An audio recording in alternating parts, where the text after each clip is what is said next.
Assalamu alaikum, brothers and sisters, and especially our dear viewers who like, watch, and support our channel.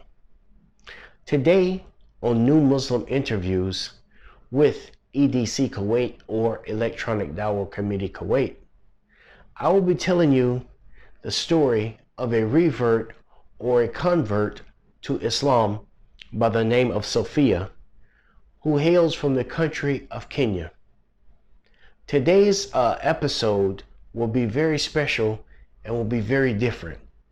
Why? Because of some technical issues and glitches that we had between us. Sophia and I were only able to text one another.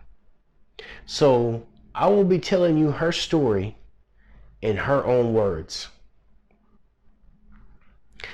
In this, Sophia says, the short answer is that at the time, I just wanted to understand what Islam was. Initially, I hadn't considered becoming a Muslim, but the more I learned, the more difficult it was for me not to become a Muslim. Understand that Islam was never forced on me. Prior to seeking the understanding of it, there was no aspect of Islam in my life. I'm not a big reader, but when I asked a Muslim to help me understand Islam, he suggested the best way for me to understand would be reading the Quran. He showed me how to perform wudu properly and then gave me a Quran to read. Honestly, I did not expect to get far, mainly because I don't like reading, and this book appeared to be a lot of reading. But what I found was that I could not put this book down. It was the most captivating book I had ever since read. I was familiar with the Bible, but the Holy Quran was written nothing like the Bible, even though it was confirming many things that the Bible had wrote.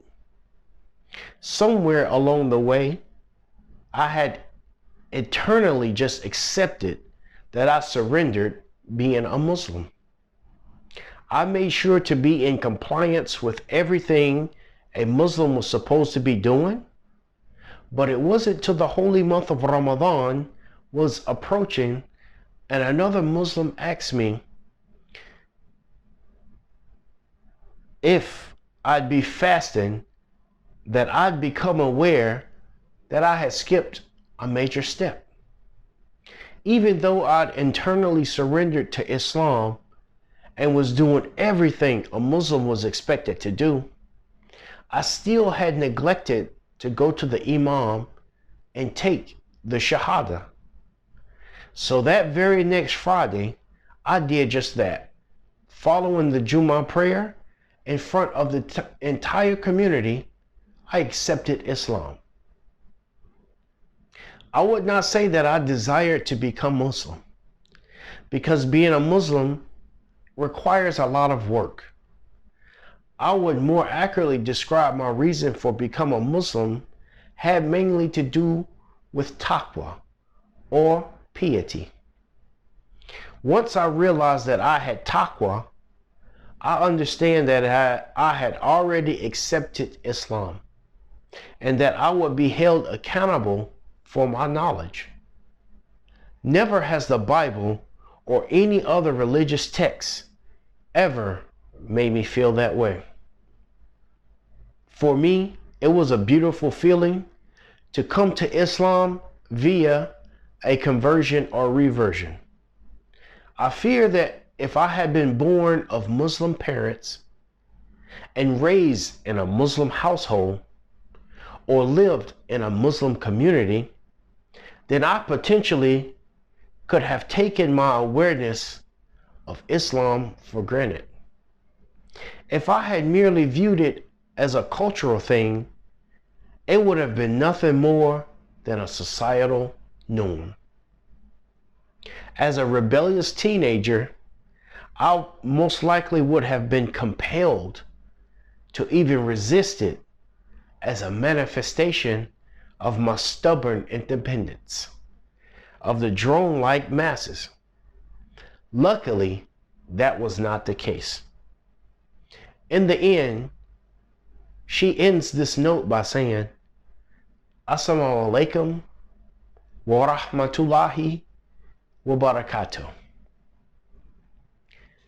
Such an amazing and powerful story of how Sophia from Kenya reverted or converted to the last and the true religion of Allah subhanahu wa ta'ala, the religion of Islam.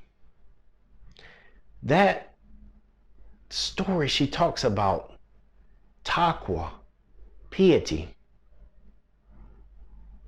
is captivating. These are just some of the stories that we here at the EDC, we encounter with our new Muslim education and our new Muslim dawah. We teach reverts or converts Islam from day one, the basics, and help them to contribute to the society and become better Muslims themselves. Stories like these makes you want to continue the work that you do and that we do. It's a very fulfilling thing when you speak, you talk, and you listen to a revert or a convert, their story and what led them to Islam and how proud they are of being a Muslim. I'd like to leave you in the safety and the mercy and the blessings of Allah subhanahu wa ta'ala. And I'd like for you to tune in for another episode coming soon of our new Muslim interview. So, fi aman Allah.